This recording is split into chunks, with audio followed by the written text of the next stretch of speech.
Hello, this is Dustin with Home Mender, and today we're going to be doing some tile demo, taking off cabinets, and removing soffits. Everybody loves the tall cabinets, the 42 inches. These have a soffit above them, so you can't get a tall cabinet in there. Well, we're going to remove it, finish the drywall, and get this guy ready to go.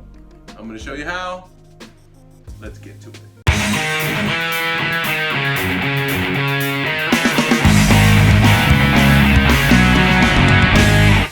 First we got to get the cabinets down. They are like probably from the 50s, and of course they're going to have flathead screws. Got my flathead screwdriver. Now I'm going to start in the middle because it doesn't look like they are screwed together. This corner cabinet looks like it might be a beast. I'm going to start somewhere else. Alright, so my flathead screws are breaking, so I'm going to have to beat the cabinets off of there.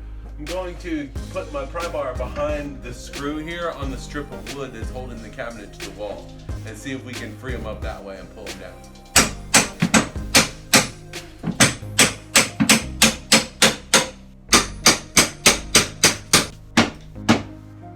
Crap. What am I gonna do? So lame.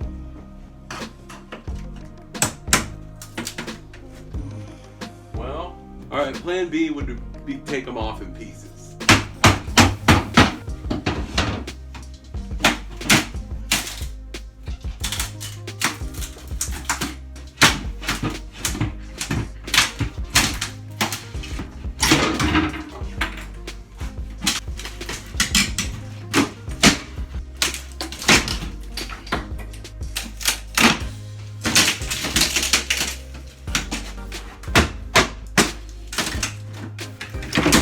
Phew!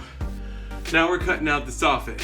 I want to do this by hand because I don't want there to be a lot of dust. Like, you can drape off the room, it's probably the best idea, but I think I'm going to try to keep it controlled and not get dust everywhere. We're going to do it by hand.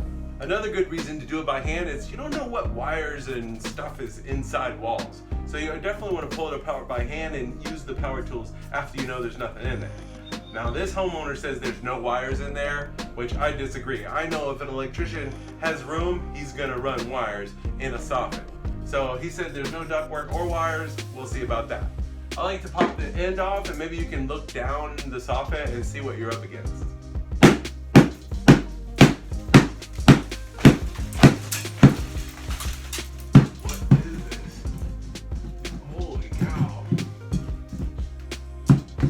I don't know what this is. It looks really thick though. Let me try to cut a hole in it. Keyhole saw. It looks like it's wood or something. Let's do the bottom. I don't know what's in there. It's gonna be tough. Alright, I'm just gonna bang up the bottom. It can't be all solid wood.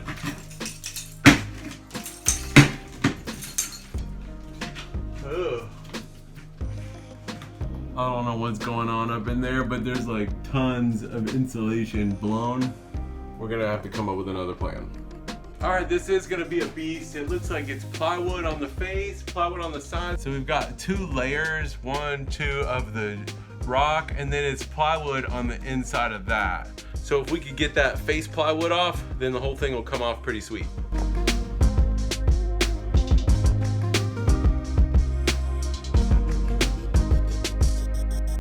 You can see it's like a 5/8 plywood capped on this 5/8 plywood, so we're gonna pull this piece off first, and then we'll be able to pull the face off. After much fight, here's the side. Gross insulation. I don't have a plan for this yet, but I will come up with something. All right, I got the place draped with plastic just so we don't make a mess, and we're gonna have to go in with some power tools. It's just too hardcore up there.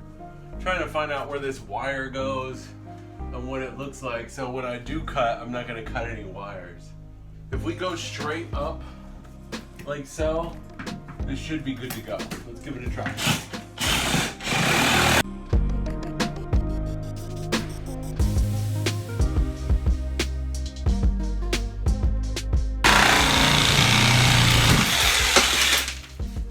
Woo! I'm trying to push this blown insulation off of the soffit down into the wall so there's less to clean up down below.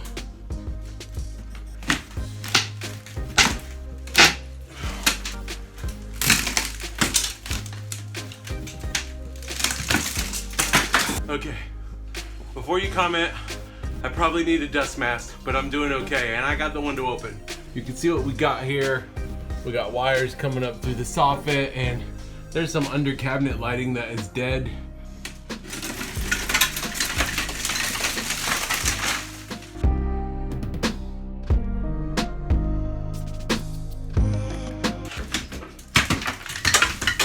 All right, now I want to try to get that big boy down. Now I want to get you guys in here so I can see, so you can see what I'm doing. I'm sitting this right up that blade into that hole right there, so we can get these cut off. So I'm bending the blade, getting it up inside there so I could cut that nail.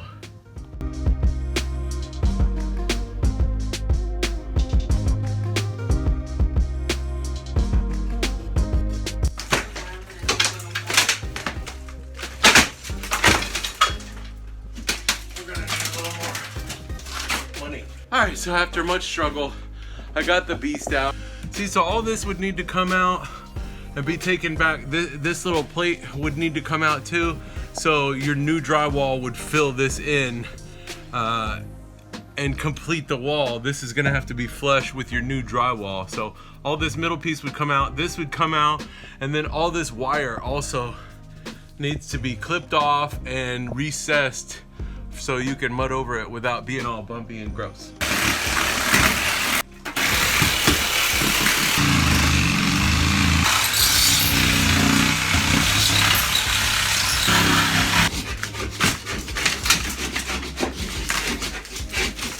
Gotta get this corner off.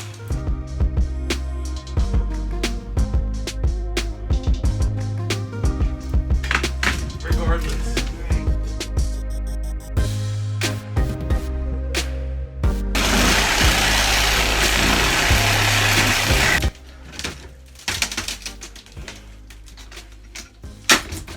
I'm gonna take a Sawzall and clean up all the wire, protruding nails, and get everything pushed back past the surface of my new drywall. You could also snip the plaster mesh wire with some side cutters.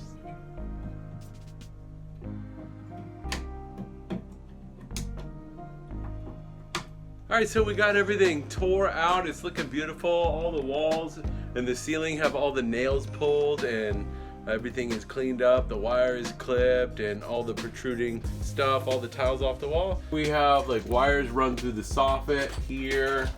There's another one. So if you're tearing out soffits, then you're guaranteed to have wires in there. There's no way an electrician is gonna run wire around a soffit if he has a shortcut through a soffit. All right, so our electrician has come and he took care of, put all the wires behind the surface of the wall.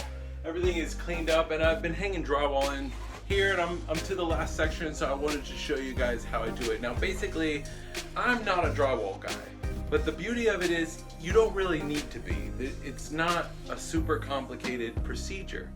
And as long as it doesn't crack and it looks nice, that's all we're really worried about. Now obviously when you're hanging drywall, the fewer the seams the better, because that means the less you have to tape. So the wall where my cabinet was is 11.5. So I'm gonna cut it 11.5 by 8 foot. A sheet of drywall is 8 feet long, so we're gonna rip this board long ways. Now you can either use your chalk box or you can use your tape and use this guy right here to score the line of where your 11.5 is. So I'm gonna take 11.5 on my tape, and then I'm gonna pinch my finger right here and run my finger alongside of the board, scribing this as I go along, so I could get an 11.5 inch line that's straight down my board.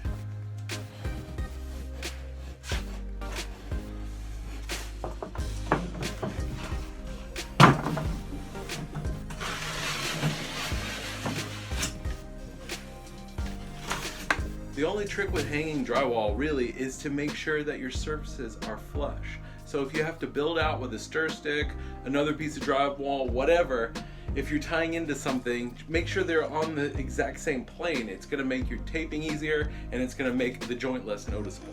Now you can see I built down the framing on my ceiling a ½ inch, the thickness of the drywall. What I like to do is use a stir stick, the 1 gallon or sometimes the 5 gallon because they're thicker. And you put this up against the stud, ensuring that the 2 pieces of drywall, like the new piece, is flush with the old piece. So I know I gotta use stir sticks to build this out, so I'm gonna go ahead and stick these guys in here. There we go. You're just, when you put your board up, you're just gonna keep the board off of the stud every so often. So you probably need to build out every stud.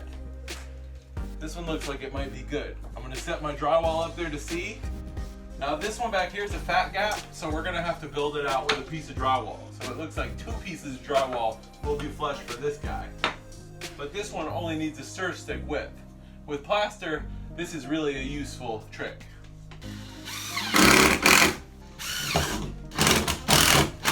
Mark your studs.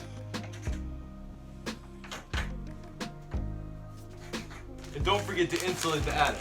I'm using R30 for 24-inch on center.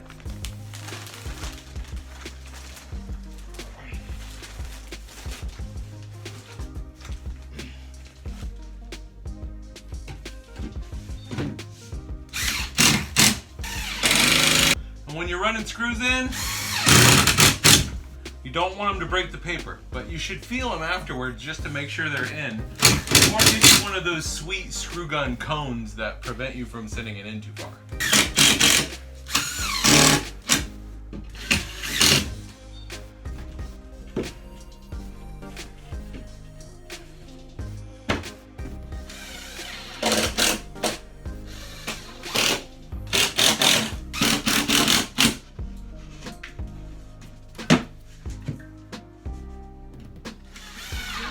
Okay, so I got everything taped off, self-adhesive mesh tape for the first coat, but only on the seams. Now I'm using 45 easy sand. I've got some mixed up here. My favorite is 5 because it sets the quickest, but I've got a pretty big job here, so I'm gonna go ahead and have some mud mixed up for a little while. I would use something a little lengthier time.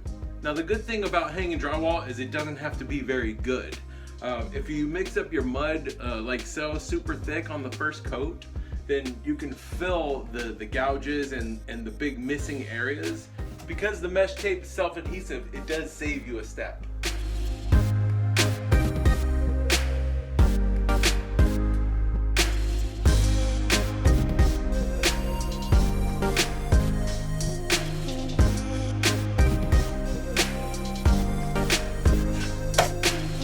Don't worry about the corners, we'll get to those in a minute.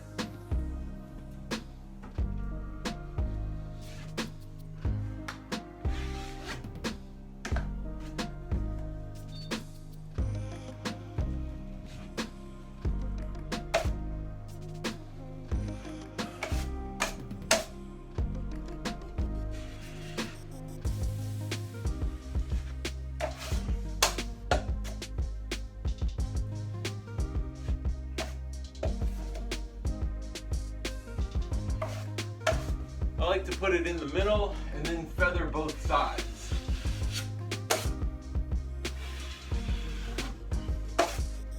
That's a good first coat. Alright, now after our mesh is all mudded, I'll show you how to do the tape. What you're going to do is scoop your mud on one side of your knife so you can get into a corner. Make sure it's all touching the corner pretty good. Don't lay it on there too thick, just enough to wet the wall good. And then you could do the other side as well. Measure. Now, it's got a crease here. You want to fold that in half so you can stick it in the corner here. And the mesh, the idea is to cover it, but with the tape, the first coat is just to get all the mud back off. Make it nice and smooth and tight. Take all your mud back off, don't leave any mud on it. And you can see where it actually adheres to the wall. There we go.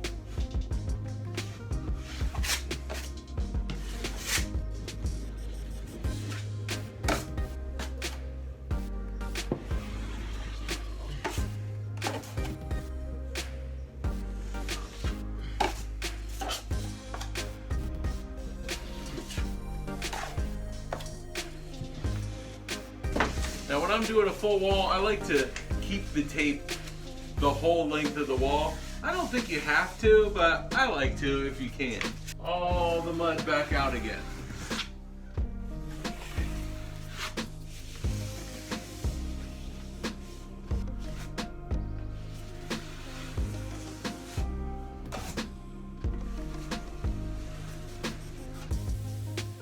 All right, it's been about 18 hours. I'm ready to do the second coat.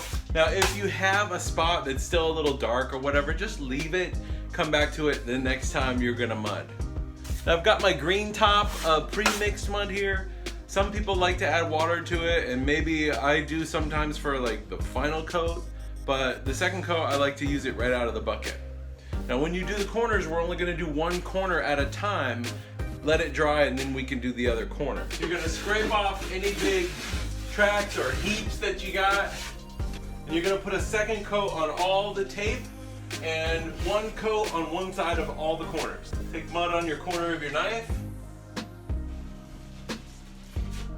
A nice smooth coat across the corner.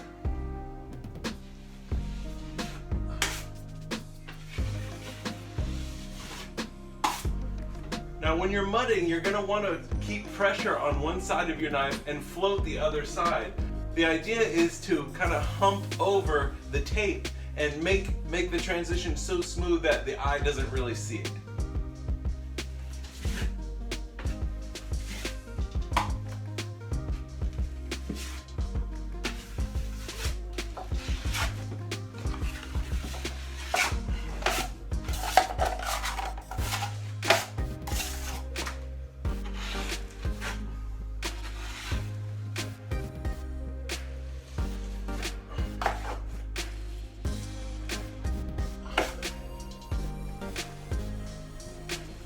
Okay, here's the joint I didn't tape yesterday. I'm gonna be a day behind on this one, but I do want to get the tape up there because I don't want it to crack. And now that it's filled, it's gonna be a lot easier. Now on the sealant tape, we're gonna try to do 2 passes. One on one side of the tape and one on the other side of the tape, and make sure you feather it away from the tape.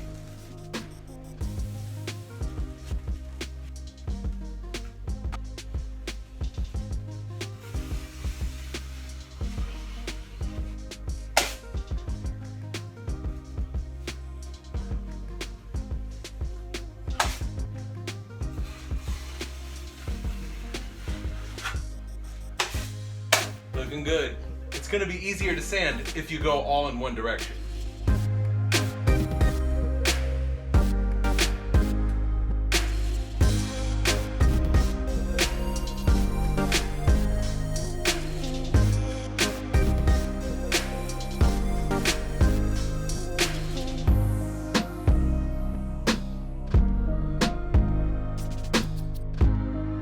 All right, this is my final day. This is my 3rd coat.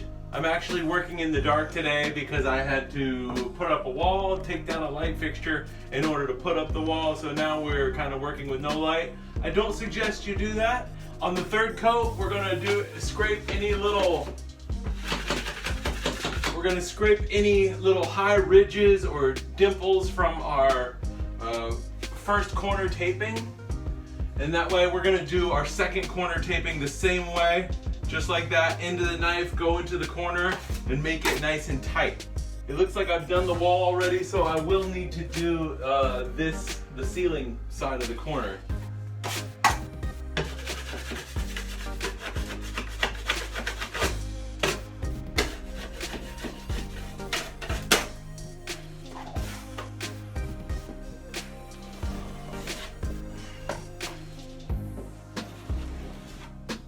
Now on the walls, if you can see any tape, you're still gonna scrape down, but if you can see any tape or low spots or anything, just go ahead and throw another little skim on that and take it all back off. Just so we know that we don't have big humps to sand.